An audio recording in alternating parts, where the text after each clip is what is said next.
Welcome, everyone, and thank you so much for coming along tonight to learn a little bit about menopause and its link to oxidative stress. So I am Patricia Bowerman. Despite my accent, I am in the UK. I've been here since 97, and I have to say, I am so thankful I went through menopause in the UK and not the southern states of the US, because I would be behind bars. So drop a one in the chat if you've been inconvenienced by the headlines about 3 weeks ago, the announcement that the NHS is experiencing a shortage of HRT. And if you haven't already done so in the chat, put where you're joining us from. I think we predominantly in the UK here, but we do have several people join us from America and Spain, I think. So it'd be nice to see at the end where we were all from. So this announcement is what prompted me to talk about this tonight. At the same time we had that announcement here, a friend in Australia I was speaking to said they had an announcement of a shortage of prescription medications. And then a couple friends in America said the same thing. So I think with more and more people generally seeking alternative methods of addressing conditions outside of conventional drugs, I think we're going to see these recent announcements encourage people to seek other approaches. So on the topic of menopause, so often ladies look forward to menopause to relieve the monthlies that interrupt daily living, only to find, in many cases, they'd rather go back. I have to hold my hand up on that one. That was me. And women live approximately 1/3 of our lives post-menopause. So menopause has its own issues, but think of all that pre and the whole endurance of the whole episode. You know, it's like living our lives on a roller coaster, and sometimes we sort of lose control. Well, our brain undergoes two aging programs. One is chronological, and the other is endocrinological, which is the internal aging process, which is sort of that roller coaster. Now, there are a lot of cameras that are not on, so I can't be entirely sure if we have men joining us tonight. So if you are a man joining us tonight, would you just please drop a 2 in the chat? I'm not going to embarrass you. I'm not going to call on you.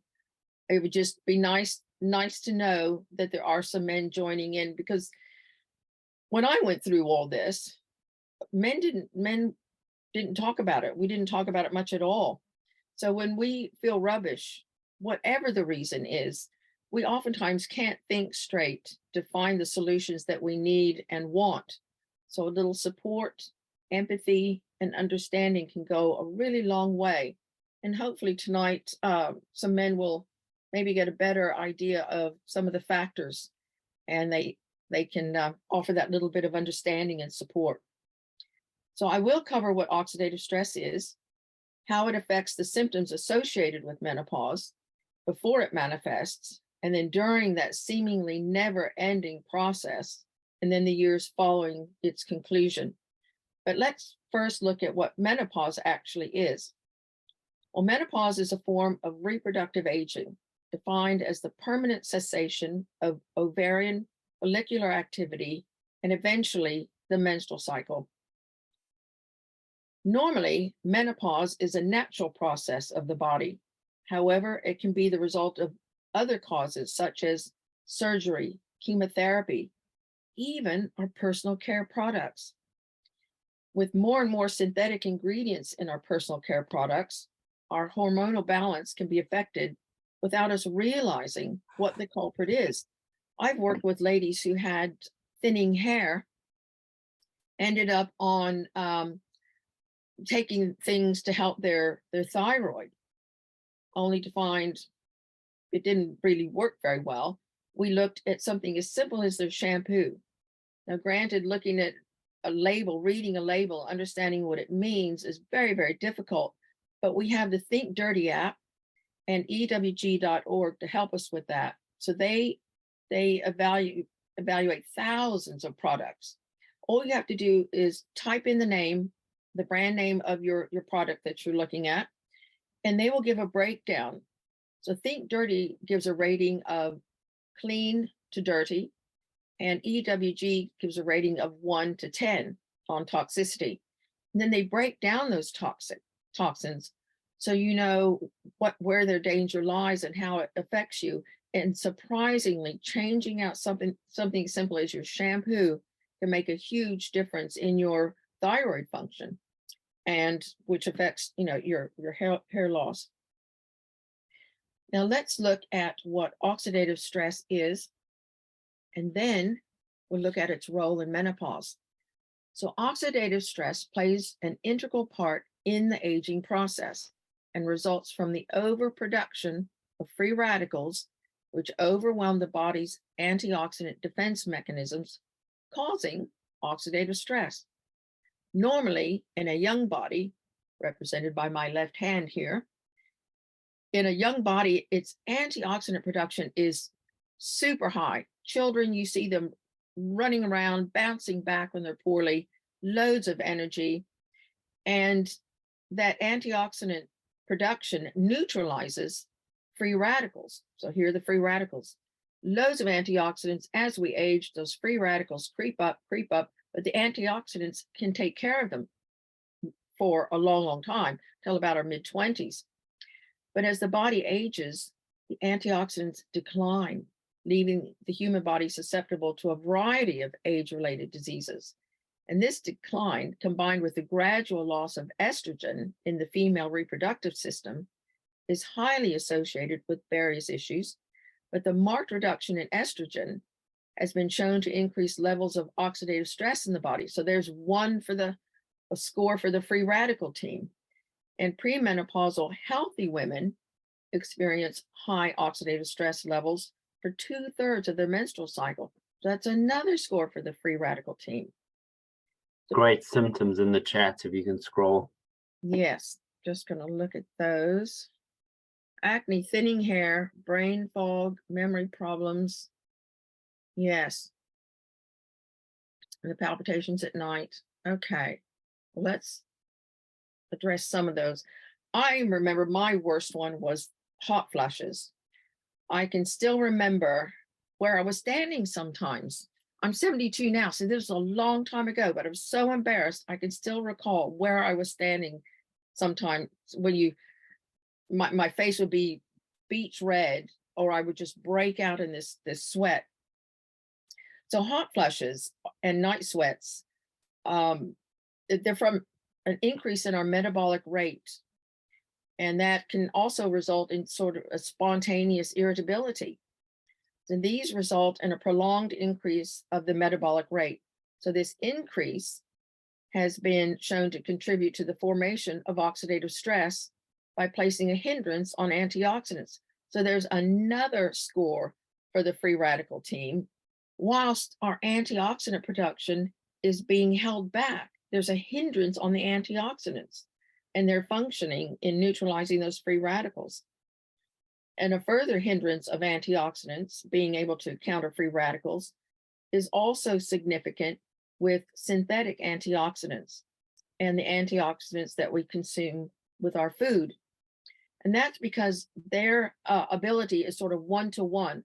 One molecule of antioxidant that we consume with a supplement or through our diet can only neutralize one molecule of free radical. So it's just a one-to-one. Now, our little antioxidant army over here, the advantage for that is being able to boost their own antioxidants, boost their own little soldiers, recruit more soldiers in their army. And that gives our body's natural production of antioxidants a trigger to make thousands and thousands of antioxidants for those soldiers to fight with. And that's in an on-demand manner. That's as you need them. And that's 24/7 as well. So these outweigh free radicals by 1,000,000 to 1. So each one of those soldiers, you've got more soldiers, and each one of those soldiers have 1,000,000 antioxidants to neutralize one free radical, so that they're vastly outnumbered. Now, let me see if I can look at some more. Yes, and the depression, that's also significant. And your nails are terrible too. Yes, well, we'll address that. Mood changes is another one. So the fluctuation of hormones influence depression and anxiety, which in turn can cause more oxidative stress. So that's another one, another point for the free radicals. And that in turn influences depression and anxiety. Fatigue is something I remember as well, but fatigue can start at any time. It's not just during menopause, it can be in sort of the perimenopause. One of the biggest causes of fatigue is mitochondrial dysfunction. So think of your mitochondria as the batteries in your cells. Think of, if they're out of charge, so are you. So technically, they produce energy by the process of oxidative phosphorylation, where nutrients are converted into adenosine triphosphate, which you probably know as ATP. Unfortunately, the DNA in our mitochondria are very fragile, very prone to damage.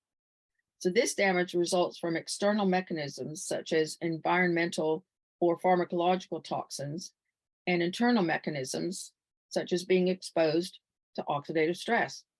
So common signs of mitochondrial damage include fatigue, but also pain, weakness, and depression.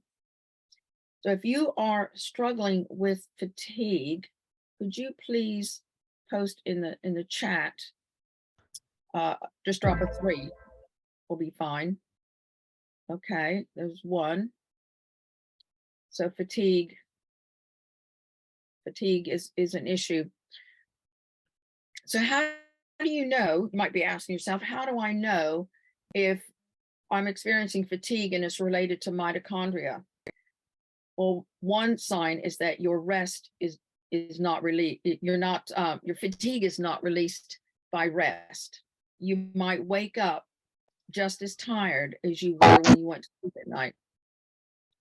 So that's one key factor. So damaged mitochondria can also create oxidative stress. So that's another point for the free radicals. But then oxidative stress can damage the mitochondria so that they're creating more oxidative stress, another vicious cycle.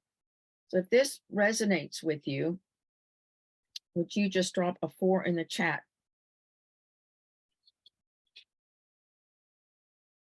Yeah. Well, we've got some things to address that might be helpful for you. So let's look at gut health. Not gut health. Let's look at some issues associated with menopause. Now, low glutathione is one, and okay, somebody playing with the buttons. So low glutathione is related to menopausal symptoms, and boosting your body's internal production of glutathione is very important. And that helps to combat oxidative stress, but a number of the symptoms from menopause. And gut health, that's worth addressing gut health, because 80% of our neurotransmitters are in our gut, and 95% of our serotonin is made in our gut. So looking after our gut is important during menopause as well. So the right bacteria strains are important, and making sure they get where they need to go is key. It's not just taking probiotics.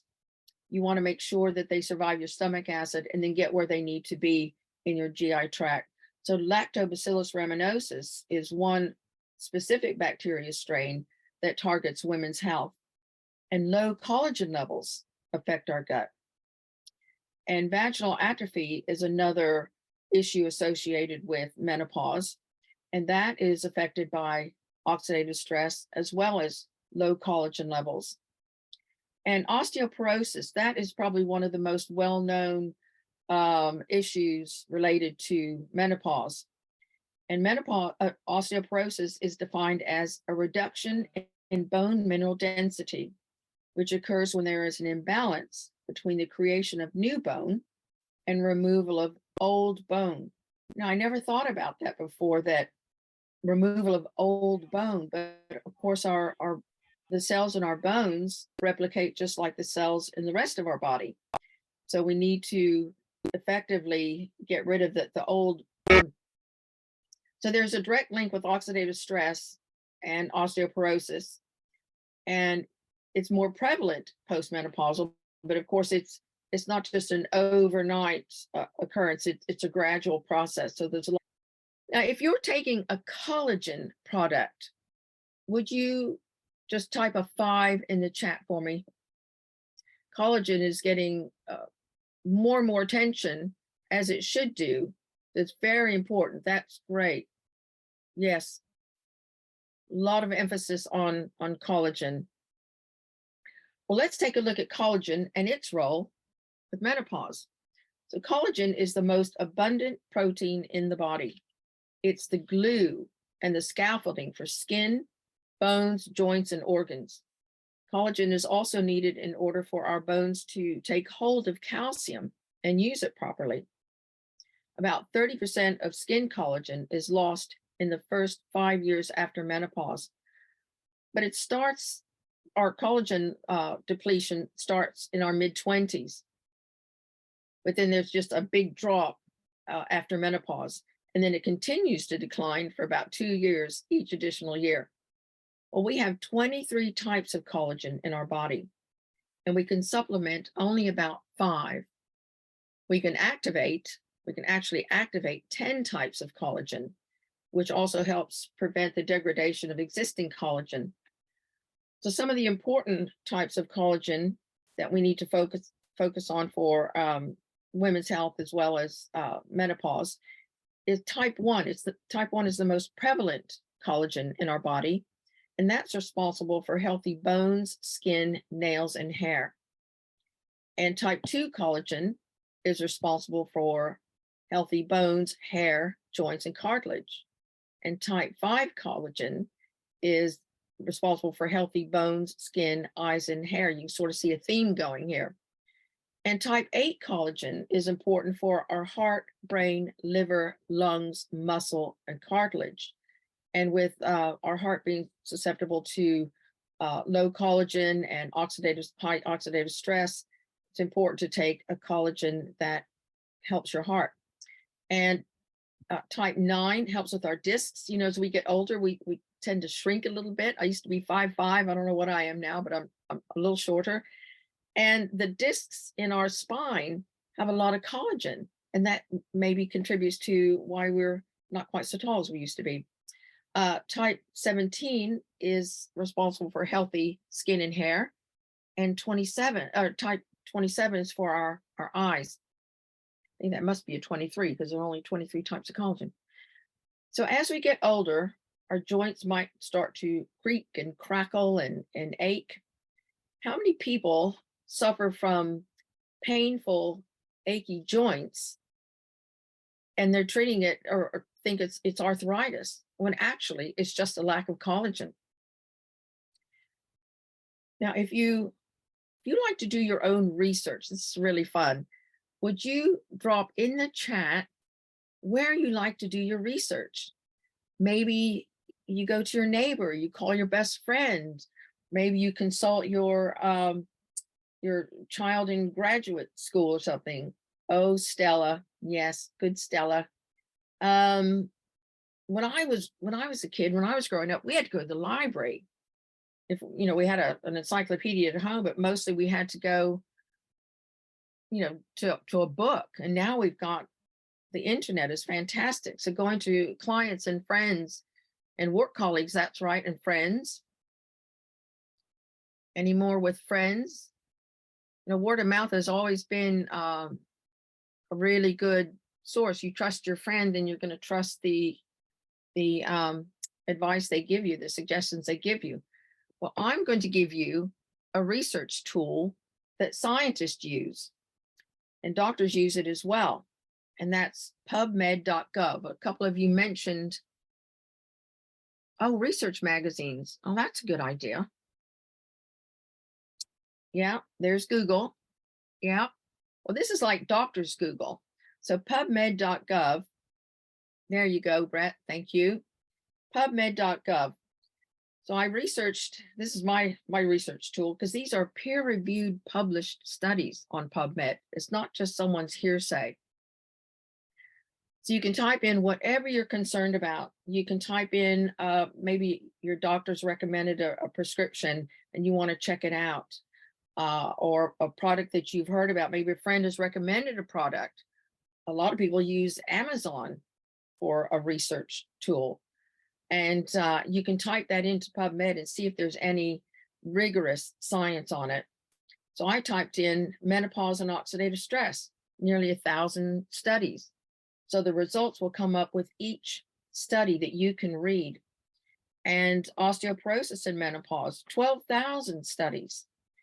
If you find several links, or studies, then you know that there's a link there.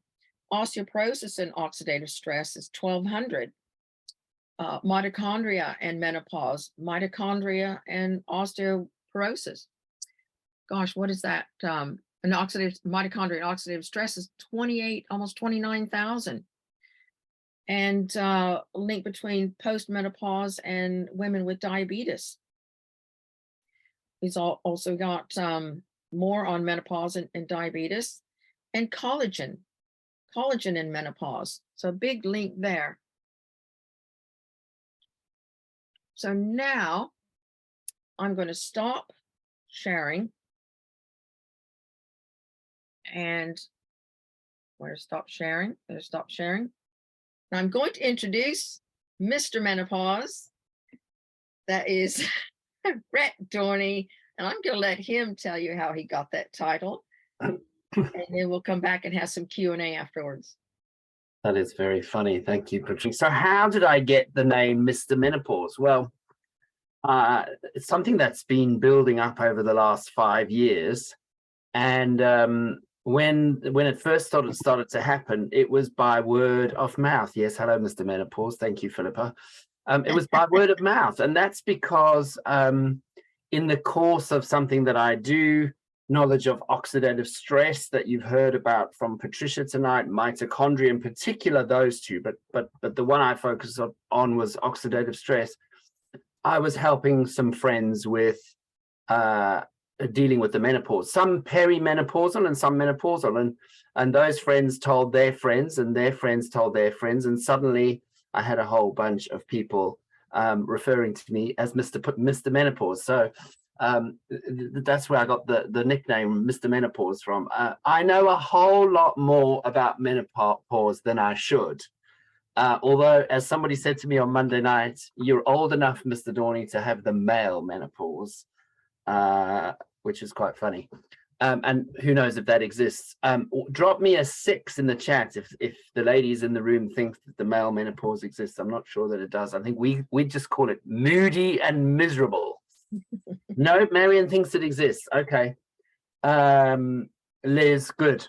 And we have got some people, Carol, thank you. Nikki, we've got some people, and Sharon, I can see you smiling. We've got some people with us tonight who have been addressing the menopause, in particular through those 3 or 4 things that you've heard Patricia talk about tonight.